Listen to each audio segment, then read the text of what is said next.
want to say that this is my kind of audience. Very few people to my right and a lot to my left.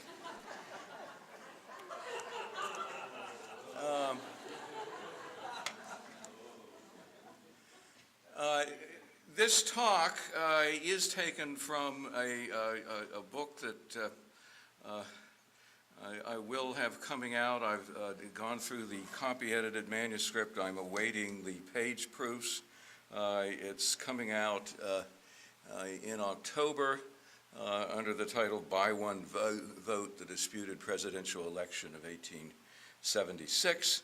You can already pre-order it on Amazon.com, so get to those computers. I could make a case, I'm not going to try to make a case today, but I could make a case that there are a lot of very interesting parallels between the 1876 presidential election and the campaign we're going through right now. A discredited two-term president and his party trying to hang on to party power by nominating somebody else, et cetera, et cetera. But it seems to me that most historically informed Americans today, and this is probably a good thing that all the high school students left, they wouldn't remember this, probably view the 1876 election primarily as the precursor of the disputed Bush-Gore race in 2000. After the 2000 election, indeed, two new books on the 1876 contest with the outcome of the 2000 election very much in mind rapidly appeared.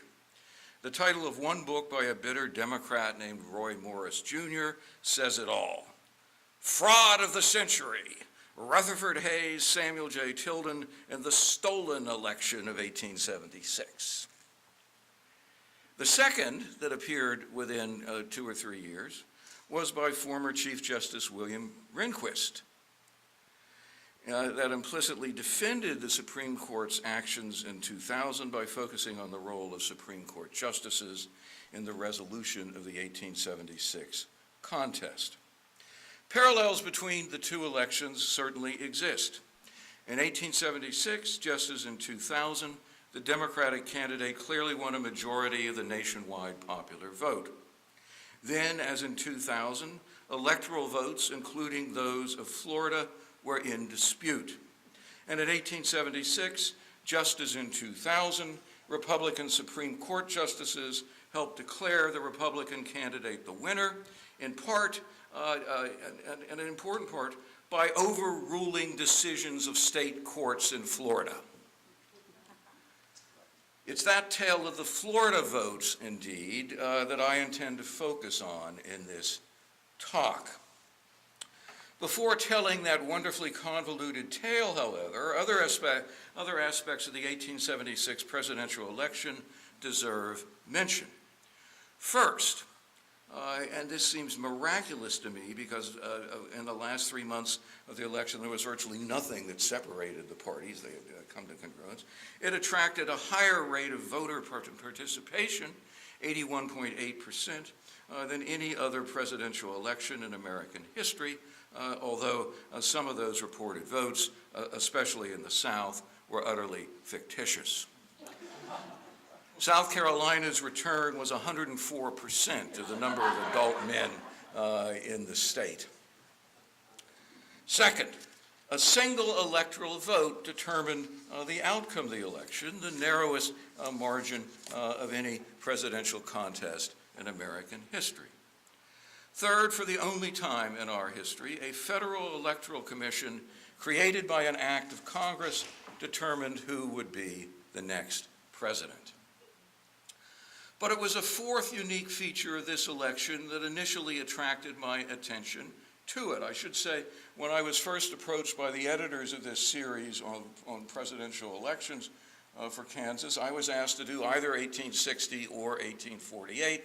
I said, no, I'm bored stiff with the antebellum period. I said, let me do 1876, so I got this. And I was attracted to it for a specific reason, well, two specific reasons.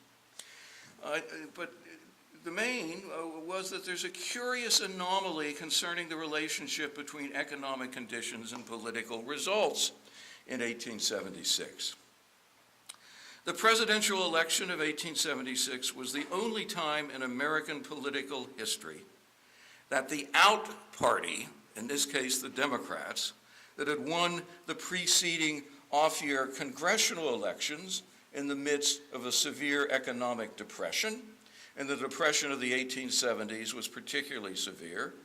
It was the only time that that party that won the off-year preceding elections failed to win the subsequent presidential election. After the Panic of 1837, for example, Whigs won the majority of congressional seats up for grabs in 1837-38 and the presidency in 1840. After the Panic of 1893, when the Democrats held power, Republicans won the congressional elections of 1894 and the presidency in 1896. After the crash of 1929, Democrats, railing at the incumbent Republican administration as hapless, won the congressional elections of 1930 and the White House in 1932. The political aftermath of the Depression launched by the banking panic in September 1873 was strikingly different.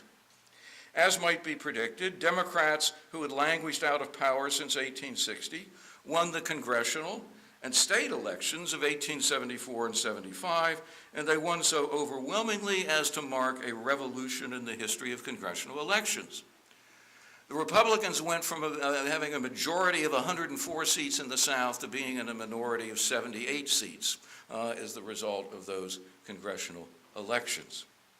Yet Democrats lost the presidential election of 1876. The primary goal of the book that I have coming out is to explain why that happened. Democrats at the time, and most subsequent historians of the election, almost all of whom tilt toward the Democratic Party in their current political affiliation, hence everyone on my left, would contend that this question is based on false premises. There is no anomaly to be explained, because the Democrats did, in fact, win the election of 1876. They won a clear majority of the popular vote, and only Republican fraud stole a rightful majority of the electoral vote from their candidate. Unspeakably corrupt canvassing boards in Florida, Louisiana, and South Carolina dishonestly awarded their 19 electoral votes to the Republican candidate, and then Republicans in Washington, including Republican members of the Supreme Court, counted him in after refusing to allow a recount of the votes actually cast that clearly showed that those electoral votes belonged to Sam Tilden. The election of 1876, therefore, was no anomaly. It was instead the fraud of the century. The 4 Republican members of Louisiana's returning board were indeed unspeakably corrupt. They tried to sell their votes to both Republicans and Democrats. And it's very interesting to me that of these 3 southern states whose votes were in dispute, in South Carolina and Florida, the recourse of both parties was to lawyer up and find friendly judges. In Louisiana, people just brought sacks full of money to buy the canvassing board. Nonetheless, the charge that Republicans won this election only because of fraud is questionable on at least 4 grounds. First, the Republican returning boards in Florida, Louisiana, and South Carolina, these were the last states that Republicans still controlled by that year, had explicit legal authority under the laws establishing the returning boards and ample reason for counting the votes as they did. The Democratic vote reported in Louisiana and South Carolina was especially suspect, while it is abundantly clear that in all 3 states, just like other southern states, Democratic intimidation and physical coercion prevented tens of thousands of black Republicans from voting. Had there been a fair and free vote in the South, that is, it would have been no contest. Clearly, the Republicans would have won the election. Second, Democrats also tried to steal an electoral vote to which they had no right whatsoever, one in Oregon that the Republicans had clearly carried. Third, corruption did abound in the Southern disputes over electoral votes, but Democrats were just as guilty of it as Republicans. Both parties, that is, tried to bribe the county election officials who reported returns to the state returning boards.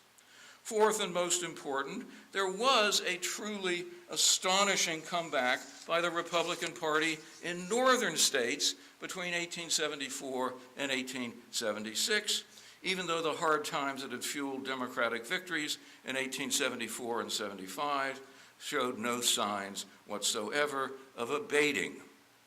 Outside of the 15 former slave states and West Virginia, which had been carved from one of them, Republicans who had been drubbed in the congressional contests of 1874-75 carried 18 of 22 states, a 2-to-1 majority of House seats, and a majority in the popular vote of over 250,000 votes. So there was indeed a comeback by the Republican Party in the midst of a depression that requires explanation. But let me turn now to my main agenda for today. If you want to ask me about what I think caused that comeback, later I'll be happy to explain it. But I want to simply describe to you what I find fascinating. To recount or recreate the fights for Florida's 4 electoral votes and the resolution of their disposition in Washington by the Federal Electoral Commission. After the admission of Colorado on August 1st, 1876, as the nation's centennial state, quite a story in its own right, by the way, there was a total of 369 electoral votes, meaning that it required 185 electoral votes to win. By the night of the election on November 7th, it seemed clear that Tilden had won 184 electoral votes, and Rutherford Hayes only 166. That is, absent Colorado's admission, Tilden would have won with 184. Admitting Colorado, when the Democrats have a 78% majority, a 78-seat majority in the House of Representatives, is one of the big mysteries about that. How the hell were they stupid enough to let Colorado in before the presidential election? And that's one of the questions I try to answer in this book. But by the early morning, by the late night of November 7th, Election Day, it's pretty clear that Tilden has at least 184, only one vote away, and that Hayes had 166. Telegraphic reports to the Democratic Party's National Committee in New York City, based on only partial returns, awarded the electoral votes from every southern state to Tilden, pushing him well over 200 electoral votes. Thus, Democratic newspapers in New York and elsewhere on the morning of November 8th, Wednesday morning, anointed the Democrat Tilden as the next president of the United States. Shades of Tom Dewey here. Most discouraged Republicans on the night of November 7th, including their candidate Rutherford B. Hayes, the incumbent governor of Ohio, agreed. But a few Republicans in New York City did not. One editor of the then ferociously Republican New York Times persuaded his paper to announce on the morning of the 8th that the election was still too close to call. It awarded the electoral votes of both Louisiana and South Carolina to Hayes, bringing the count to 184 to 181, and argued that the outcome depended on Florida's 4 electoral votes. That same morning, November 8th, Zachariah Chandler, the hungover chairman of the Republican National Committee, also headquartered in New York, who had retired to his hotel room with a bottle of whiskey well before midnight, went the Times one better.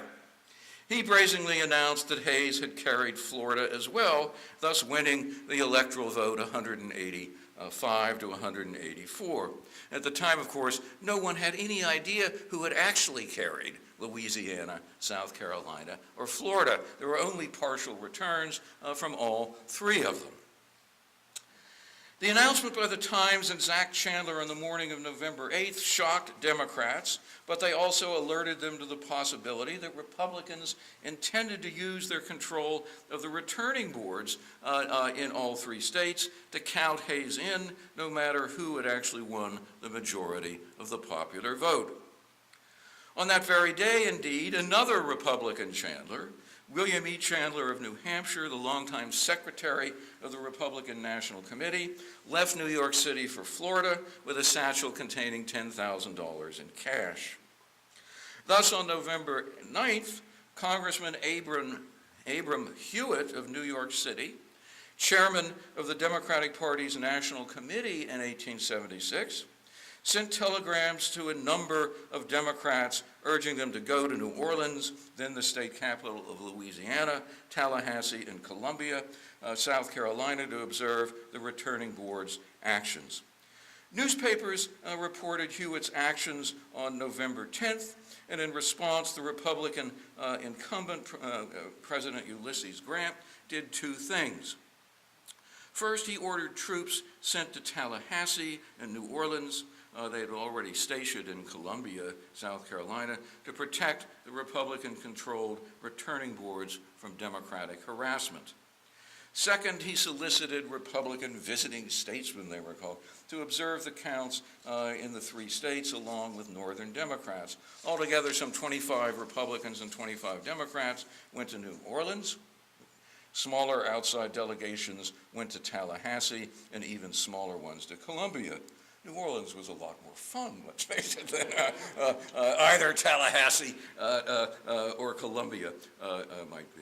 But by far the key Democrat dispatch to Florida was Manton Marble, former editor and owner of the nation's most important Democratic newspaper, the New York World, which he had just sold in April or May, I think, of '76. The deal was finalized, and the World was sold away from Manton Marble to a consortium headed by Tom Scott, a name that some people might recognize as a crucial, probably the president of the Pennsylvania Railroad.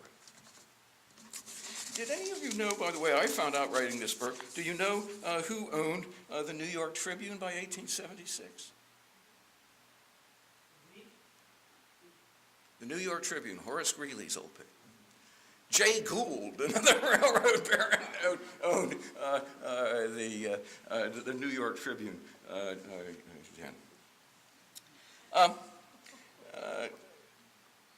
Anyway, Marble was there. Republican observers in Florida included not just William E. Chandler, but Congressman John Kasson of Iowa. Ex-Governor E.F. Noyes of Ohio had given the speech nominating Hayes at the Republican National Convention. In General Lew Wallace of Indiana, who of course later wrote Ben-Hur. Wallace, in fact, has left us perhaps the most candid description of the testimony that county election commissioners, who were clearly for sale to the highest bidder, presented to the state returning board defending the authenticity of the returns they submitted. It is terrible to see the extent to which all classes go in their determination to win, Wallace told his wife in a letter. Nothing is so common as the resort to perjury unless it is violence. In short, I do not know whom to believe. Money and intimidation can obtain the oath of white men as well as black to any required statement. A ton of affidavits could be carted into the State House tomorrow and not a word of truth in them. Similarly, the Republican lawyer Francis Barlow of New York City, whom Grant had recruited to go to Florida, publicly charged that several hundred votes cast for Republicans in one black majority Florida county were totally fictitious. The race was so tight in Florida that if those votes were disallowed, Florida would go to Tilden, and the Democrat George Drew would win the governorship. In all three disputed Deep South states, it bears notice, whites, virtually all of whom were Democrats, cared far, far more about who won the gubernatorial election than who won the presidential election. The attempt by both parties to bribe local election commissioners and other witnesses who testified to the state returning or canvassing boards was common to all three southern states where the electoral votes were disputed. But so too was something even more important. In all three states, Democratic lawyers challenged the constitutionality of the laws that created the returning boards because those laws explicitly authorized those boards to throw out all the votes cast at polls where there was evidence of fraud, intimidation, or outright physical coercion, including murder, that prevented citizens, read black citizens, from casting a vote. The returning board's Democratic lawyers insisted had only the ministerial function of adding up the votes reported to them from counties or Louisiana parishes. They had no right to perform the judicial function of investigating the legitimacy of the reported returns, which especially in Louisiana and South Carolina were inventive, to put it mildly. Such judicial functions, Democratic lawyers argued, violated the separation of powers. Only courts could do what executive agencies had been empowered to do by those laws. These complaints would later be repeated to the Federal Electoral Commission in Washington, where, ironically, Democrats would argue exactly the opposite case. The commission, a creature of the legislative branch, Democrats then said, must perform the judicial function of investigating the reported electoral vote returns rather than merely adding them up. But I risk getting ahead of myself. Let's turn to what happened in Florida after Election Day, November 7th, 1876. Florida was and is an immense state, as anyone driving down I-95 realizes when he or she crosses the St. Mary's River from Georgia, only to learn that it will take 7 hours at 70 miles an hour to get to Miami. Florida was huge geographically, but very thinly populated in 1876. It had only 4 electoral votes. The most densely populated 10 counties, all in northern Florida, and also the blackest Florida counties, all went for Hayes in 1876. The remaining 29 counties were thinly populated and staunchly Democratic. Republicans called them cowboy counties. Florida's population was so widely dispersed geographically that the law creating its returning board gave that board 35 days from the day of an election to determine who had won, and allowed it to wait until the last week of November to determine who, or more accurately, which party had actually won the state's votes. Fully 2 weeks after Election Day, in fact, 7 of Florida's 39 counties had yet to be heard from. Thus, Democrats in Washington who learned of William Chandler's mission to Florida instantly charged that his goal was to intercept returns from outlying Florida counties and change Democratic majorities to Republican majorities before those returns reached Tallahassee. The uncertainty about the results and who could count them set the stage for legal battles in Florida's courts that unbelievably make those in the Bush-Gore contest of 2000 seem like small beer indeed. But one thing was very common. If you think back, and I haven't seen the HBO show on Recount, but I have recently seen a CNN documentary on the 2000 election. Remember what the pressure was. The pressure then, as it was in 2000, as it was in 1876, is we've got to get a result by the time the Electoral College is due to meet, which in this case was December 6th. And here we have a thing that doesn't meet till the last week of November to settle who had won the electoral votes. But it's the legal battles that really interest me.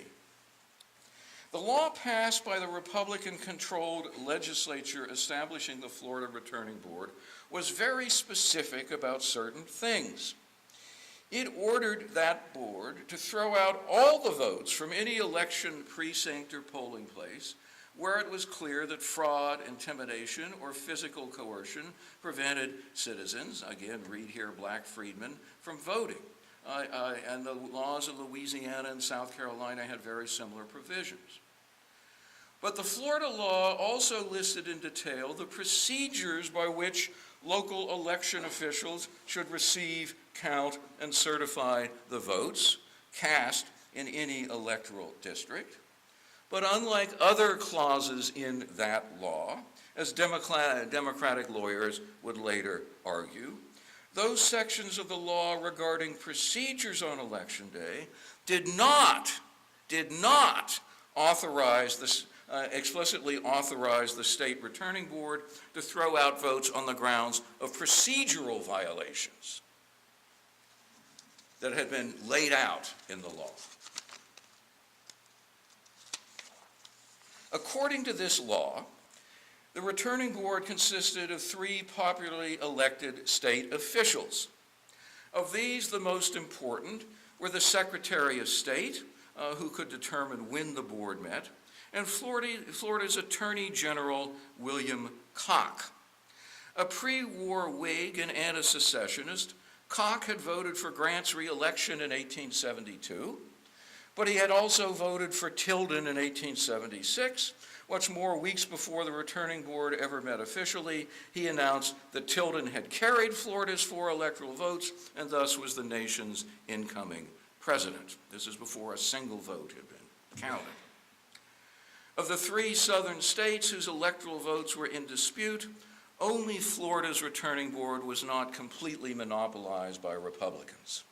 There's 1 Democrat out of 3 on this board. That fact and the delay in the meeting of the Returning Board triggered legal maneuvering in Florida's courts that astonishes modern eyes. Certainly it astonishes my modern eyes.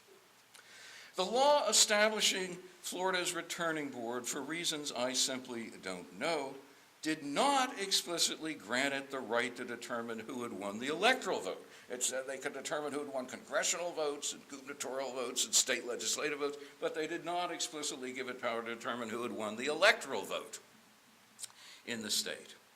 As a result, Democrats immediately charged that incumbent Republican Governor Marcellus Stearns, who had run for re-election in 1876 and was desperately trying to hang on to his own office, would use an 1846 Florida law passed in the first year after Florida's admission as a state of the Union to count the electoral votes himself, thus preventing the Democrat on the Returning Board from having any say in the matter. Democratic lawyers' response to this, and rival Democratic and Republican lawyers were every bit as crucial in Florida in 1876 as in 2000. Their response was to find a Democratic circuit judge, state circuit judge, who lives some 40 miles outside the state capitol, and bring him to Tallahassee.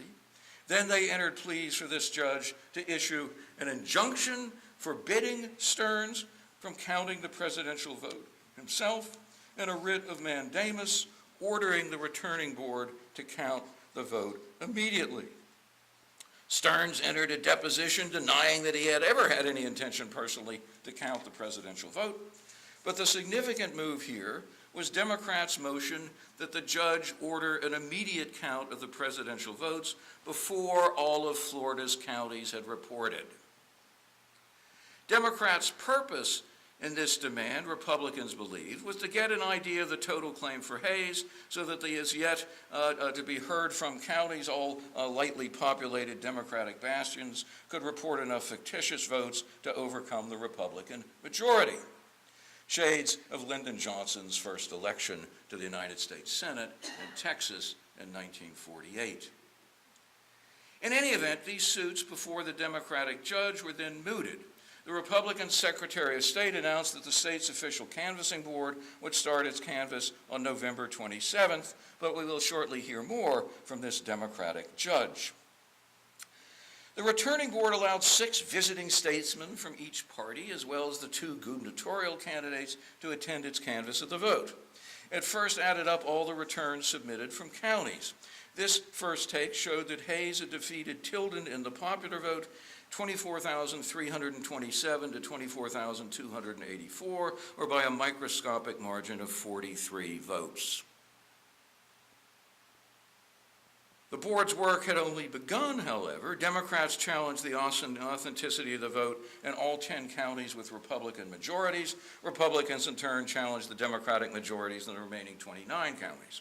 Both parties claimed to have enough evidence of intimidation of election officials and voters, ballot box tampering, fictitious voting, and technical violations of the state's election law to force the canvassing board to alter the result in their party's favor.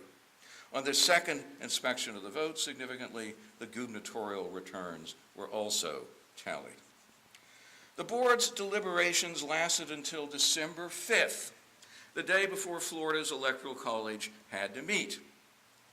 Only one county's vote was thrown out, and that on the grounds that its commissioners had failed to make adequate preparations for the election.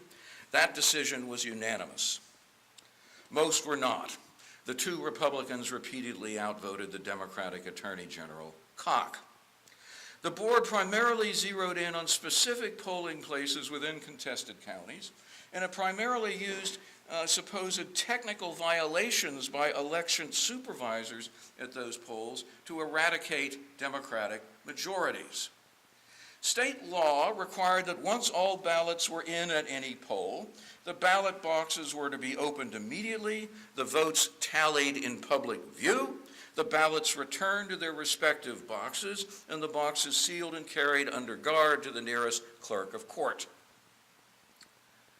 Purported violations of that regimen cost Democrats significantly, even though such procedural violations were not on the list of grounds the law explicitly gave for throwing out votes. 3 examples must suffice, and don't ask me where these places were other than the last one. The Jasper precinct in Hamilton County had given Democrats a 140-vote majority in the presidential and gubernatorial balloting. The board, by a 2-to-1 vote, threw out Jasper's entire vote because the election inspectors, rather than counting the votes immediately after the poll closed, took a dinner break and left the boxes unattended while doing so. A 291-77 Democratic margin in a Jackson County precinct evaporated for the same reason. Finally, Democrats outpolled Republicans 401-59 in Key West. I do know where that is. Then by far the most populous town in all South Florida. The board's majority threw out all those votes out, both the Democrat and the Republican, on the grounds because the election inspectors had waited until the day after the election to count the votes and failed to do so then in public view. Just in these 3 cases, the 2 Republicans eliminated a net Democratic gain of 696 votes that would have given the state's electoral votes to Tilden. Whether this technical nitpicking constituted the kind of fraud or steal Democrats had predicted even before the commission, the board met, lies in the eyes of the beholder. Democrats, in any event, argued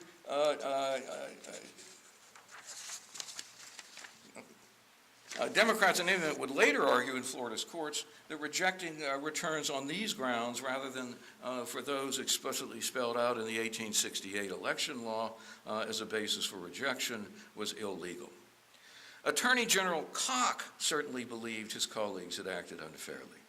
The board announced on December 5th that their canvassing of contested votes had expanded Hayes's margin over Tilden from 43 to 926 votes and given Stearns a majority over the Democrat George Drew in the gubernatorial race, a race Democrats were certain they had won. On December 6th, the day that the Electoral College met, Koch issued a formal protest against his colleagues, awarding certificates of election to the 4 Republican electors and to Stearns, the Republican gubernatorial candidate. The board, he argued, should have accepted the votes from the 3 precincts that I've identified above and thrown out the entire vote of heavily Republican Duval County, the county around Jacksonville, because its probate judge had used improper legal procedures in forwarding the returns to Tallahassee. Interestingly enough, that is, Koch, the Democrat, cites procedural violations, too, as a reason to throw out votes. According to Koch, the 4 Democratic electors, not the Republicans, deserved certificates of election. Here's where it gets interesting, Frank, and I want to know if you know this law. The 4 Democratic electors certainly believed they had won, and on the morning of December 6th, they secured writs of quo warranto from the same Democratic circuit judge they had earlier asked to enjoin Stearns from counting the vote. They served these writs on the 4 Republican electors just before they awarded their electoral votes to Hayes and Wheeler. But hearings before the judge for them to show cause why they legally held the office of presidential elector, that is, that's what quo warranto means. You must prove in court why you legally hold this office you claim to hold. The hearings before the judge were not scheduled until December 18th, long after Stearns had certified their votes as correct and sent them under seal to Washington. Unsurprisingly, the Democratic judge then ruled on December 18th that the 4 Republicans did not legally hold the office of electors from Florida and that the 4 Democrats did. Those 4 Democrats did not await the judge's decision. When claiming to act as Florida's Electoral College on December 6th, they sent their 4 votes for Tilden under seal to Washington, accompanied by Koch's certification and his legal opinion, but without any official certification by the governor. I said this is a convoluted story. I just think it's a wonderful story. The dispute over Florida's electoral votes and the judiciary's intervention into it was not yet over, though. And this is so much fun. In a suit brought by Drew, the Democratic gubernatorial candidate, the state Supreme Court on December 23rd issued a writ of mandamus ordering the Board of Canvassers to recount the vote for governor and other statewide officials using only the totals submitted by county officials. That is, count the votes on their surface, don't throw any out. That board, the Board of Canvassers, insisted the Supreme Court, had unconstitutionally appropriated judicial functions in selectively throwing out certain returns. Its authority extended constitutionally only to the ministerial function of adding up the votes sent to it. This new count showed that Drew and other Democratic state candidates had narrowly won election, and all were peacefully sworn in on January 1st, 1877. Because Democratic control of the new state legislature had been clear after November 7th, Democrats now controlled the entire state government, including the membership of the returning board. Democrats were quick to use that control. The ruling by the Democratic Circuit Court judge under quo warranto that the Republican electors had illegally cast the state's electoral vote, and by the Supreme Court that the Board of Canvassers had acted unconstitutionally in throwing out votes, along with Koch's detailed legal opinion, opened clear possibility for Democrats, as Manton Marble and other Democrats in New York City were acutely aware. In early January, the Democratic presidential electors sought a writ of mandamus from the state Supreme Court, forcing the Board of Canvassers, now composed entirely of Democratic state officials, to recount the vote for president under the same rules that had recounted the vote for governor. Even before that court acted, however, the state legislature passed a law ordering the new Board of Canvassers to recount the presidential vote. Manton Marble, in his house in New York City, wrote every word of that law for the Florida legislature and sent it down to Florida by special courier. That count awarded the certificates of election to the Democrats. They reassembled and once again sent 4 electoral votes for Tilden, this time certified by the new Democratic governor, George Drew. The state legislature then passed yet another law, this one affirming that the Democrats had won the electoral vote. All of these materials reached Congress on January 31st, 1877, the day before the count of the electoral votes began. When the joint meeting of Congress assembled on February 1st, 1877, to count the electoral votes, therefore, it confronted 3 sets of electoral returns from Florida, 2 for Tilden and 1 for Hayes. As would soon become clear, however, the central issue was whether anything that happened in Florida after December 6th, the day that Congress had established for the meeting of the Electoral College, had any legal bearing whatsoever. That decision was made, as I said, by a unique federal electoral commission that the heavily Democratic House and the Republican-controlled Senate had created in a law enacted on January 26, 1877, to resolve the dispute over the votes. Let me try to explain why there was a deadlock and why this really unique one-time law was necessary. The language of the 12th Amendment is maddeningly vague about who counts the electoral votes because it uses the passive voice. I wish these high school students were still here. It says that the votes are cast and they should record the popular votes for president and vice president, be certified to the government, and be sent under seal to the president, and then before a joint meeting, the president of the Senate shall open the votes, and the votes shall be counted. But counted by whom? That was the big dispute. The Republicans in the Senate immediately said, well, this constitutional provision means that the president of the Senate, a Michigan Republican named Thomas Ferry, has the only constitutional right to count the votes and settle disputes when there are disputes. The Democratic House members, though, said, no, no, no. The 22nd Joint Rule, which we adopted back in February of 1865, is still in operation. The Senate had repealed it, but the House had not repealed it. They said one House alone cannot appeal a joint resolution. This allowed any senator or representative, when the votes, the electoral votes came up, to challenge the electoral votes. A single vote, 2 votes, the entire vote from a state.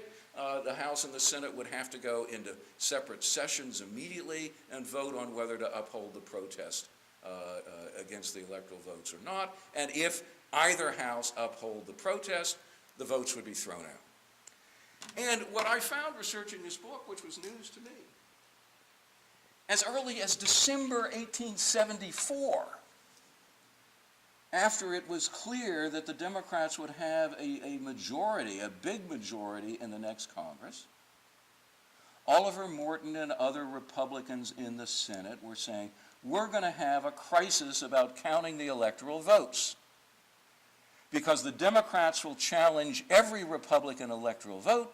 It'll go to a separate vote to the House. They'll throw out enough electoral votes so nobody has a majority. Then the election will go to the House, and they're bound to count the Democrat in. We'll never have another Republican president because of this odd 22nd joint rule. So the House Democrats were insisting it was still in place. The Republicans were insisting that it had been repealed by the action of the Senate alone. Republicans were insisting the president of the Senate is the only one that could count it. Democrats filibustered to prevent any joint meeting at all, as long as that was the Republican position. So they finally decided to create this Federal Electoral Commission. Democrats were much more in favor of it than were Republicans at the time. That commission had 15 members, 3 Republicans and 2 Democrats from the Senate, 3 Democrats and 2 Republicans from the House, and 5 Supreme Court justices. Interestingly enough, given the wailing of Democrats in 2000, the initial plan preferred by Democrats was to have the Supreme Court alone make the decision on disputed electoral votes. Don't have anybody from Congress on the panel. Just let the judges do it. That was the Democratic Party's preferred solution to this crisis in 1877. The law creating this commission, in effect, named 4 justices by specifying the circuit that they rode. So you ended up with 2 Democrats, Stephen Field from California and Nathan Clifford from Maine, and 2 Republicans, Samuel F. Miller from Iowa, and William Strong from Pennsylvania.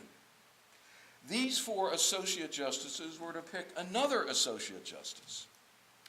Now, as the bill formulating this commission was being debated, everyone expected the 5th justice on the commission to be David Davis of Illinois, whose reputation for political independence gave Democrats great hopes and Republicans the willies. But then on the very night before the House and the Senate were to vote on this bill, Democrats, along with independents in the Illinois state legislature, elected Davis as the state's next U.S. Senator to replace Black Jack Logan. As soon as he heard that news, which was telegraphed right away to Washington, Davis refused to serve on the commission. Then the 4 justices picked a nominal Republican named Joseph P. Bradley of New Jersey to be the 5th justice. Bradley, whose vote proved decisive in every decision made by the Electoral Commission, was later excoriated by Democrats. But what the manuscript evidence makes very clear is that initially Democrats were much happier with the selection of Bradley than were Republicans. And the reason for this is that Abram Hewitt, the chairman of the National Committee, had made a fortune in New Jersey in iron and steel mills. He had a big country house. And he knew Bradley well. He thought he was an honest man. Tilden had met him. They thought he was an honest man. And Republicans thought, God, this guy's really a lawyer. He's not a Republican. He's not trustworthy from our perspective. Hewitt, by the way, excuse me, another. This election, to me, it has all these odd family relationships. There was a 3rd candidate actually there were 4 candidates, but the Greenback Party ran Peter Cooper, the founder of Cooper Union, as their presidential candidate. Abram Hewitt, the chairman of the Democratic National Committee, was Cooper's son-in-law. He lived in Cooper's house at the end of Lexington Avenue there by Gramercy Park. The chairman, the secretary of the Republican National Committee was the nephew of a Democratic senator from Ohio named Alan Thurman, and there was another son-in-law relationship that I can't remember right now, but it was all very strange with these partisan splits in the same families. Okay, 3 other sections of the law creating this electoral commission require mention. It allowed any representative or senator during the joint meeting of Congress to challenge any or all electoral votes from a state, so long as those challenges were submitted in writing. More important, it said that any decision by the Electoral Commission on disputed electoral votes must be accepted unless both the House and the Senate in separate sessions voted to reject it. In short, the Democratic House alone could not overrule the Commission's decisions. Another section stated, and this is the one that I find interesting, and I gave not this talk, but presented the same information to people in our law school in February, and I wanted their opinion of this. They couldn't believe it. But this section of the law said that nothing in this law will prevent any citizen of the United States from going into federal court to challenge, presumably under writs of quo warranto, the right of the President and Vice President ultimately chosen by Congress to hold those offices. And the legal issue here is, can Congress establish standing in federal courts for any citizen the way this clause seems to say? We'll come back to this in a minute. Altogether, the Commission had to settle disputes involving 20 electoral votes, 1 from Oregon, 4 from Florida, 8 from Louisiana, and 7 from South Carolina. Here I have time only to discuss very briefly the ruling on Florida, but in each case the crucial issue was the same. Democrats insisted, except on Oregon, that the Commission must go behind the slates of electoral votes submitted to Congress and find out which party had won the popular vote in each state. Republicans insisted that there was no time for any such investigations and that they would constitute an unconstitutional infringement on states' rights. The procedural rules adopted by the Commission allowed 2 objectors, that is 2 congressmen who had objected in writing, and 2 lawyers for each party to testify before it. Both parties chose these men with exceptional care to influence the judges on the Commission. There was no thought of anybody recusing himself because of family ties. The 2 Republican objectors in the Florida case example were both Iowa congressmen on intimate terms with Justice Miller. One of them, indeed, had once clerked for Miller, while the other, John A. Casson, had personally observed the work of Florida's returning board. One of the Democrats' congressional objectors, in turn, was the brother of Justice Stephen Field, David Dudley Field of New York City. The 2 sides' lawyers were also well known to the judges. U.S. District Judge Stanley Matthews of Cincinnati and former Attorney General William Evarts of New York argued for Republicans. Well-known New York lawyer Charles O'Connor and former Attorney General Jeremiah Sullivan Black, who had served on Pennsylvania State Supreme Court and who knew William Strong very well because Strong had been a 3-term Democratic congressman from Pennsylvania in the 1850s. Jeremiah Sullivan Black actually was also involved in a business deal with Ohio Congressman Ohio Republican Congressman James A. Garfield, who was also on this commission.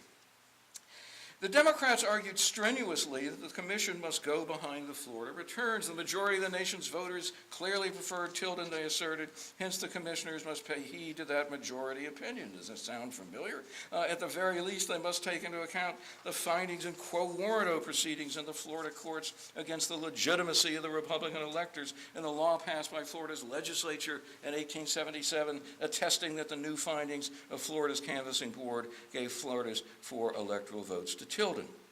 But the Democratic protagonists also insisted subsequent investigations of Florida by a House committee in December clearly proved that there had been so much fraud in the casting and reporting of Republican votes for Hayes that Hayes' supposed majority was utterly fictitious.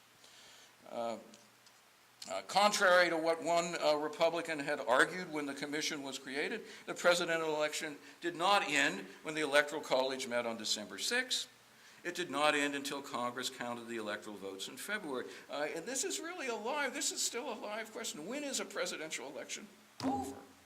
Consequently, all evidence about developments in Florida between December 6th and February 1st must be considered. According to this evidence, Tilden clearly deserved Florida's 4 electoral votes.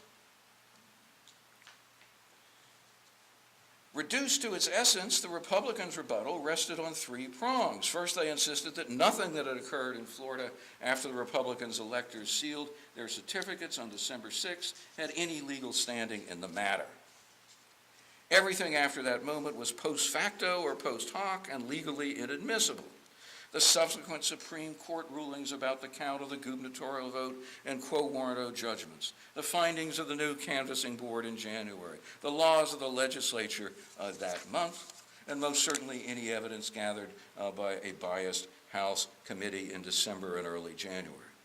Second, Republicans maintained that any attempt to go behind the returns as Democrats demanded would necessitate weeks, if not months, of intensive labor investigating not simply county but polling district returns. Such an endeavor was simply impossible if Congress were to name the new president by Inauguration Day, March 4th. Failure to have a president chosen by that date would inevitably create chaos and probably invite armed violence. Thus, the very safety of the nation and its people mandated that the commission not attempt to go behind returns. Third, and most important, Republicans embraced states' rights theory, so dear to Democrats, to stymie any such move by the commission. The Constitution, they averred, explicitly gave to the states, by whatever means their respective legislatures devised, the exclusive power to select presidential electors. Allowing a popular election of presidential electors, Florida's law required a canvassing board to determine which of those electors had been legally elected. Just as any attempt by the two houses of Congress to challenge or replace the men that canvassing board had chosen on whatever grounds would be a massively unconstitutional violation of the rights explicitly granted to the states by the Constitution. So would any attempt by this commission, a creature of Congress.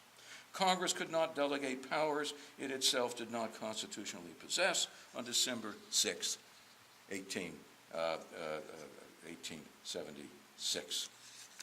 The corollary of this argument strikes me as the most ingenious, and I'm getting a sentence to hurry up. What the Republicans argued is that the Constitution explicitly gave to state legislatures and state legislatures alone the right to determine how presidential electors are chosen. But that also meant that state legislatures and state legislatures alone had the responsibility to make sure the vote was on the up and up.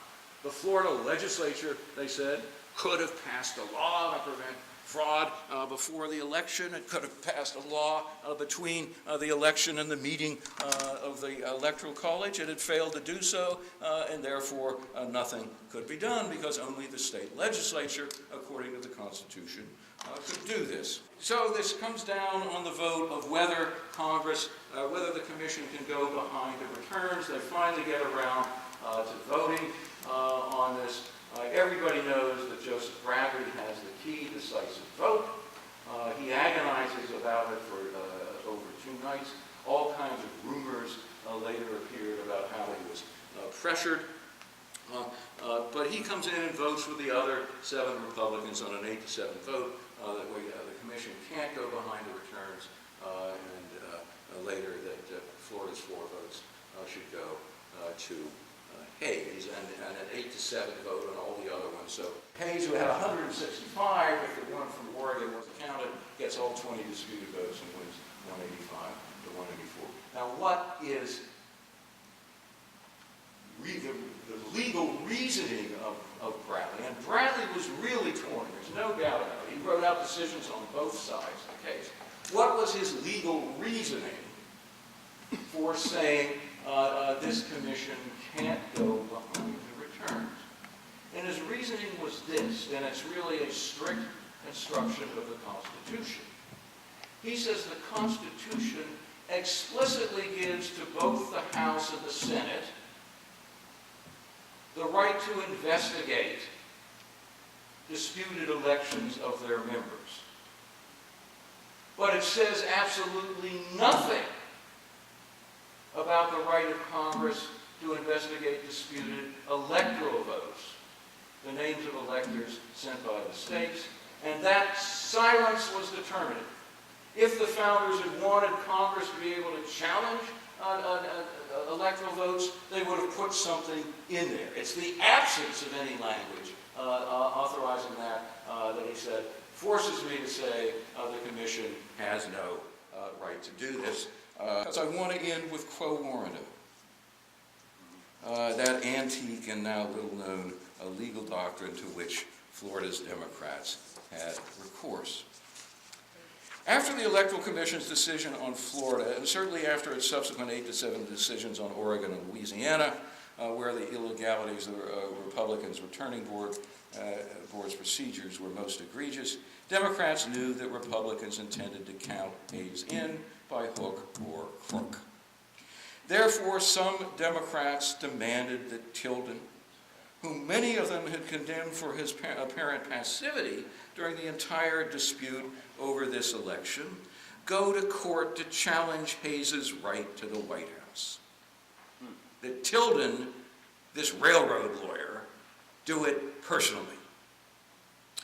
Why can you not proceed against Hayes by Quo Warranto and make him show cause why he holds the office of president, an angry Tennessean asked Tilden on March 2nd. Then the court could not refuse to receive evidence, and by means of this means you may yet be placed in possession of your right. We think it your imperative duty to contest the title of the presidency before the Supreme Court, a Pennsylvanian had urged 10 days earlier.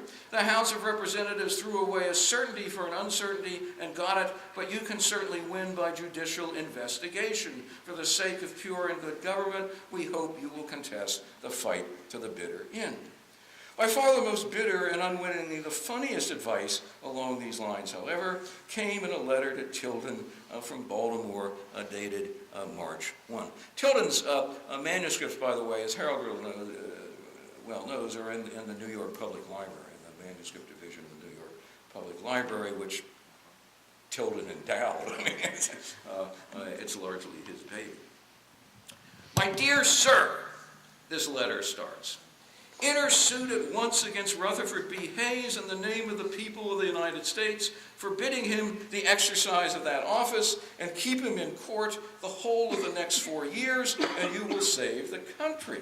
Unquote. Now, wouldn't that have been a scene for the history books? The loser serving a writ of Quo Warranto on the winner on Inauguration Day. Thank you, and I'll be happy to take questions. Yeah. Could you tell us about what I believe was a deal between Hayes and whoever, that Hayes would take the troops out of the South and would also put a railroad, a transcontinental railroad across the South? The famous Woodward thesis. I'll try to be as quick as possible. Woodward got it wrong in a number of respects. Woodward has this deal being made by Republicans to get Southern Democrats to break a filibuster that's going to prevent the conclusion of the count of electoral votes. What threat of a filibuster there came, that there was in December before a joint meeting was ever decided, not at the end, and Southerners were the people who most wanted the filibuster. They weren't the ones who gave it up. Hayes never committed himself to any economic program. He was interested in trying to realign whites in the South, and he was willing to have his stand-ins promise that he would, and he did, appoint a Democrat, a Southern Democrat to his cabinet who could distribute Republican nominations. David Key, Postmaster General, to Southern Democrats. He did not commit himself to the railroad. The railroad scheme, interestingly enough, is the Texas and Pacific Railroad, which was largely owned by Tom Scott, this guy who bought the New York World. And the reason Tom Scott bought the New York World was that the World was fervently in Tilden's corner. He changed the editor when it turned against Tilden because he believed Tilden would never allow a congressional appropriation for the Texas and Pacific Railroad. So Tom Scott gets into the story, and Woodward really relies on just bad evidence. He relies on a memoir that Abram Hewitt wrote years after the election. And Hewitt said that he had somebody from New Jersey staying at his house in Washington, that person had gone over to see Bradley the night before he made his decision. He came back and said that Bradley was going to vote with the Democrats to allow an investigation of the returns. And then he changed it, but he said there were all these people that were pressuring Bradley, including Tom Scott. That simply didn't happen.